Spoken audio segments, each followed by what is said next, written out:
ಎಲ್ಲರಿಗೂ ನಮಸ್ಕಾರ. ಮಾತಿರಲ್ಲ ಸೋಲ್ಮೇಲ್ welcome back to my YouTube channel. ಇವತ್ತು 27 ಆಗಸ್ಟ್ ತುಂಬಾ ಸ್ಪೆಷಲ್ ಡೇ.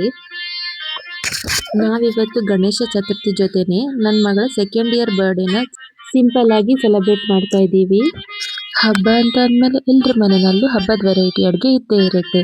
ನಾವಿಲ್ಲೊಂದು 6-7 ಥರದ ವೆರೈಟಿ ಮಾಡ್ಕೊತಾ ಇದ್ದೀವಿ. ಆಮೇಲೆ ಪಾಯಸನೂ ಮಾಡ್ಕೊಂಡ್ವಿ. ನಾವಿಲ್ಲಿ ಗಣೇಶನ ಕೂರಿಸಿ ಪೂಜೆ ಮಾಡಲ್ಲ, ದೇವರ ಫೋಟೋಗೆನೆ ಪೂಜೆ ಮಾಡ್ತೀವಿ. ಇಲ್ಲಿ ಪಲ್ಯ ಸಾಂಬಾರ್ಗೆ ಕೆಲವೊಂದು ತರಕಾರಿನ ನಾನು ಕಟ್ ಮಾಡಿ ಇಟ್ಕೊತಾ ಇದ್ದೀನಿ. ಹಾಗೆ ಅತ್ತೆ ಇಡ್ಲಿ ಮಾಡಿದ್ರು, ಇಡ್ಲಿಗೆ ಚಟ್ನಿ ಮಾಡೋದಿಕ್ಕೂ ರೆಡಿ ಮಾಡ್ಕೊತಾ ಇದ್ದೀನಿ. ಇನ್ನೊಂದು ಕಡೆ ಟೀನೂ ಇಟ್ಕೊಂಡಿದ್ದೀನಿ. ಇಲ್ಲಿ ಕೆಲವೊಂದು ಅಡುಗೆನ ನಾನು ಮಾಡ್ಕೊಂಡ್ರೆ ಇನ್ನು ಪಾಯಸ ಸಾಂಬಾರ್ ಹಿಂಗೆಲ್ಲ ಅಡುಗೆನ ಅತ್ತೆ ಮಾಡ್ಕೊತಿದ್ದಾರೆ. ಈ ಹಬ್ಬ ಎಲ್ಲ ಬಂದಾವಾಗ ಕಿಚನಲ್ಲಿ ಎಷ್ಟು ಜಾಗ ಇದ್ರೂ ಸಾಕಾಗಲ್ಲ, ಪಾತ್ರೆಗಳನ್ನ ಎಲ್ಲಿಡೋದು ಅಂತಾನೆ ಗೊತ್ತಾಗಲ್ಲ. ಅದಕ್ಕೆ ಇಲ್ಲಿ ಎಲ್ಲವನ್ನು ಒಂದ್ರ ಮೇಲೆ ಒಂದು ಇಟ್ಕೊಂಡಿದ್ದೀನಿ. ಇಲ್ಲಿ ಚಟ್ನಿನೂ ರೆಡಿ ಆಯ್ತು. ನೋಡಿ ಅತ್ತೆ ಮಾಡಿರೋ ಇಡ್ಲಿ.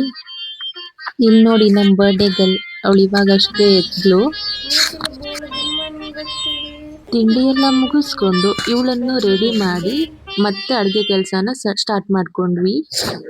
ಇಲ್ಲಿ ಇವಾಗ 11 ಗಂಟೆ ಅಷ್ಟೊತ್ತಿಗೆ ದೀಕ್ಷಾನು ಬಂದ್ಲು.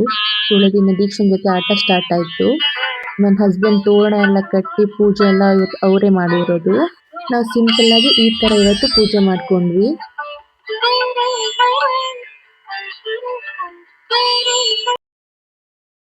ಪೂಜೆ ಎಲ್ಲ ಮುಗಿಸ್ಕೊಂಡು ಸಿಂಪಲ್ ಆಗಿ ಬರ್ಡೇ ಸೆಲೆಬ್ರೇಟ್ ಮಾಡಿದ್ವಿ. ನನ್ನ ಹಸ್ಬೆಂಡ್ ಫ್ರೆಂಡ್ಸು ಬಂದಿದ್ರು ಒಂದಿಬ್ರು.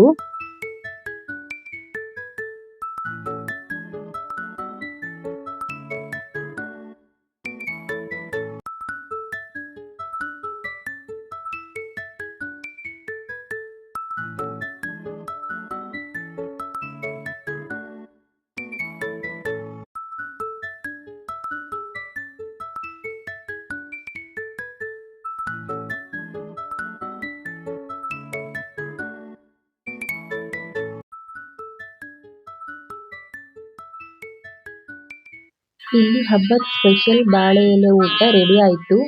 ಆಮೇಲೆ ಸ್ವಲ್ಪ ರೆಸ್ಟ್ ಮಾಡಿ ಹಾಗೆ ದೇವಸ್ಥಾನಕ್ಕೆ ಹೋಗೋದಕ್ಕಂತ ರೆಡಿ ಆದ್ವಿ. 26 ಆಗಸ್ಟ್ ಗೌರಿ ಹಬ್ಬದ ದಿನ ನನ್ನ ಹಸ್ಬೆಂಡ್ಗೆ ಮಗಳಿಗೆ ಗೌರಿ ಬಳೆ ತಗೊಂಡ್ಬನ್ನಿ ಅಂತ ಹೇಳಿದೆ. ಆಮೇಲೆ ನಂಗೆ ಅನಿಸ್ತು ನನಗೆ ತರೋದಕ್ಕೆ ಹೇಳಬೇಕಿತ್ತು ಅಂತ, ಮತ್ತೆ ಬೇಡ ಅಂತ ಸುಮ್ಮನಾದೆ. ಆದರೆ ಅವರು ನನಗೂ ತಗೊಂಡು ಬಂದಿದ್ರು. ತುಂಬಾನೇ ಖುಷಿ ಆಯಿತು. ಪೆಟ್ರೋಲ್ ಹಾಕಿಸ್ಬೇಕಾದ್ರೆ ಇವಳು ಇಲ್ಲಿ ಮುಂದೆ ಕುತ್ಕೊಂಡು ಆಟ ಆಡ್ತಾ ಇದ್ದಾಳೆ. ನಾವಿಲ್ಲಿ ವೆಂಕಟರಮಣ್ ಟೆಂಪಲ್ಗೆ ಹೋದ್ವಿ. ಅಲ್ಲಿ ಪೂಜೆ ಎಲ್ಲ ಮುಗಿಸ್ಕೊಂಡು ಮನೆಗೆ ಬಂದ್ವಿ. ಇದಾಗಿತ್ತು ಒಂದು ಹಬ್ಬದ ಮತ್ತು ಬರ್ಡೇ ಸೆಲೆಬ್ರೇಷನ್ನ ವ್ಲಾಗ್. ನಿಮಗೆ ವಿಡಿಯೋ ಇಷ್ಟ ಆದರೆ ಪ್ಲೀಸ್ ಲೈಕ್ ಮಾಡಿ, ಶೇರ್ ಮಾಡಿ, ಸಬ್ಸ್ಕ್ರೈಬ್ ಮಾಡಿ. Thanks for watching.